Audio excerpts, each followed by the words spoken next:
I woke up to the sharp scent of something strange, metallic, bitter, and a lightness around my neck that made my heart drop. The mirror didn't lie. My hair, my waist-length, carefully grown and cared for chestnut hair, was hacked off in uneven clumps.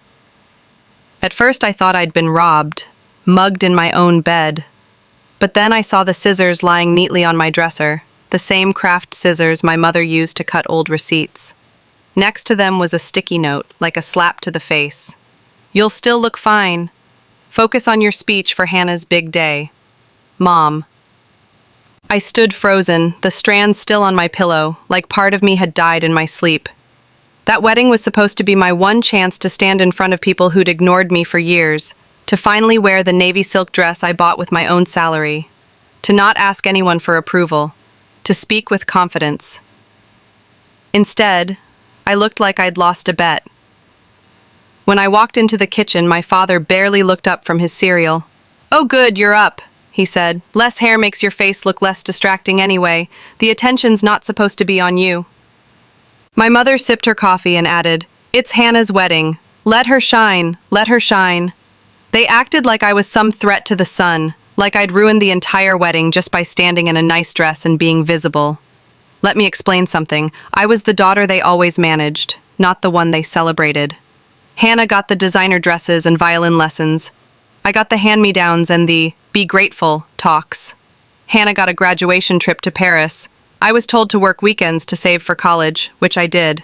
I moved out at 19, worked 2 jobs, and still RSVP'd yes to the wedding because I thought maybe, just maybe, it could be one of those rare family moments where no one needed to compete. But instead, they drugged me with NyQuil in a cup of soothing tea, then cut my hair while I slept. My own parents. My roommate Becca came over in a panic when I called her, my voice trembling. She gasped when she saw me.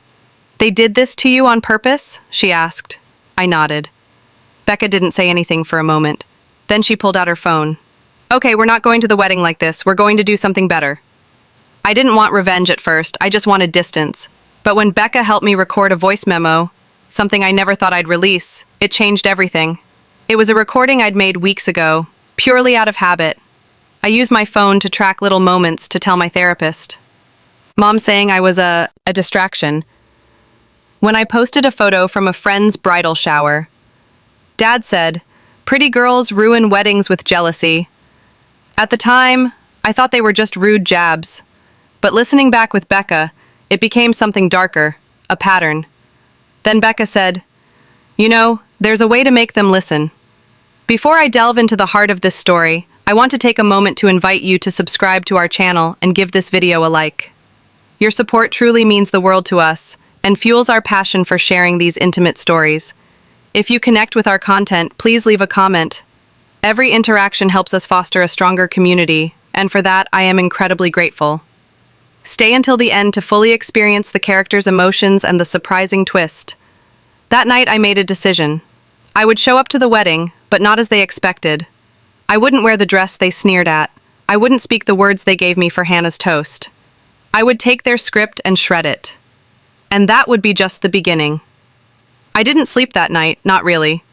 Becca helped even out my hacked hair into a sleek, edgy bob. "You look like someone who's about to expose a family," she whispered as she styled the last strand. By morning, I had a plan. I arrived at the wedding venue early before the chaos kicked in. It was a sprawling vineyard estate. Of course they picked something photogenic.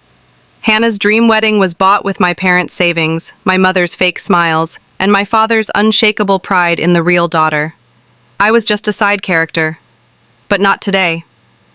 I had rehearsed the speech I was supposed to give, some hallmark nonsense about sisterhood and forever bonds. Instead, I walked up to the microphone at the rehearsal brunch when the mood was warm and smug, and said, "Hi everyone. I know I'm not the favorite daughter, that's never been a secret, but I'm here to say something different today." You could feel the air shift. My mother's smile twitched.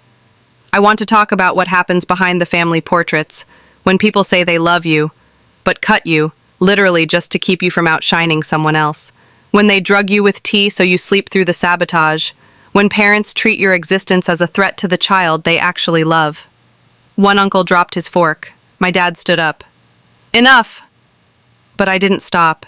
You don't get to rewrite who I am anymore. You don't get to trim me down, hide me, or pretend this didn't happen. I pulled out my phone and played the recording. My mother's voice. Clear, cold. She thinks she'll look better than Hannah. We'll fix that. Then my father's laugh. Girls like her need reminders. We'll cut it while she sleeps. The silence was deafening. You could see people putting forks down. Guests turned to one another in horror. I ended with, "You taught me shame. Now I'm teaching you consequences." Security escorted me out because my parents started yelling. My sister was in tears, not because of what was done to me, but because this will ruin my photos. But it wasn't over. The video went viral within 24 hours. Becca uploaded the full clip online with the caption, "This is what happens when you weaponize family." It blew up. Millions of views, celebrities reposted it, TikTokers lip-synced it. I got messages from strangers saying, "Thank you for saying what I never could." But the best part came a week later. I received an email from a wedding magazine editor. She wrote, "Your story isn't just brave, it's something we want to feature. How would you feel about a photo shoot and article called The Uninvited Sister Who Stole the Show?" I said yes.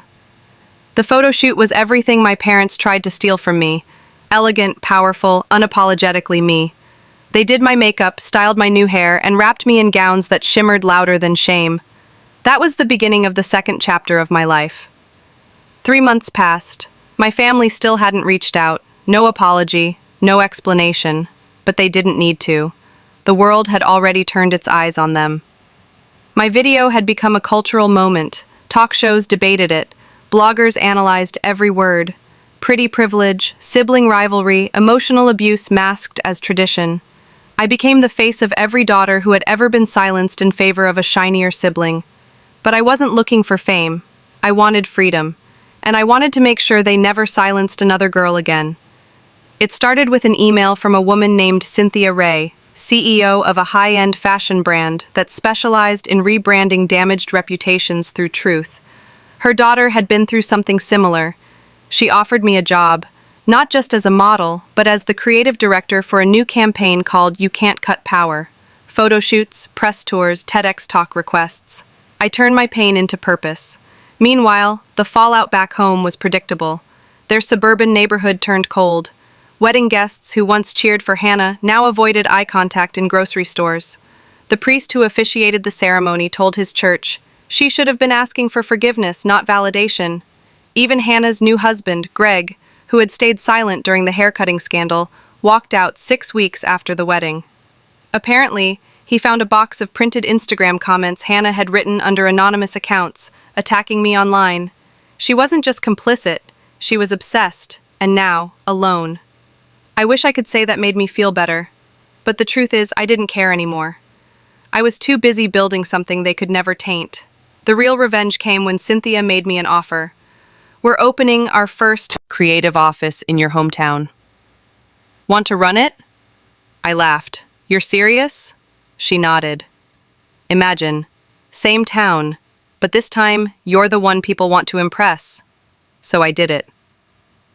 We opened a sleek, sunlit, creative space right downtown, on the same street my parents used to drag me past on the way to my sister's piano recitals. But this time, the building had a giant window decal that read, "Power cannot be cut." The week we launched, my team hosted an open house. Local press came. Activists, survivors, even a few of my old high school classmates, people who once mocked my quietness, showed up asking for internships. But the cherry on top? My parents walked in, uninvited, unannounced. My mother wore oversized sunglasses. My father had clearly aged in those few months. Maybe it was guilt. Maybe it was exposure. Maybe it was just the weight of losing control. They didn't recognize the woman standing at the front, poised, powerful, camera ready. They tried to act like nothing had happened. "We're proud of you," my mother said softly. I smiled. "That's funny. You haven't been proud of me since I had braces." My dad chuckled, trying to lighten the mood. "We all make mistakes. Families heal, right?" I walked over to the front desk. "Would you like to leave a comment card? We take feedback seriously here." They blinked.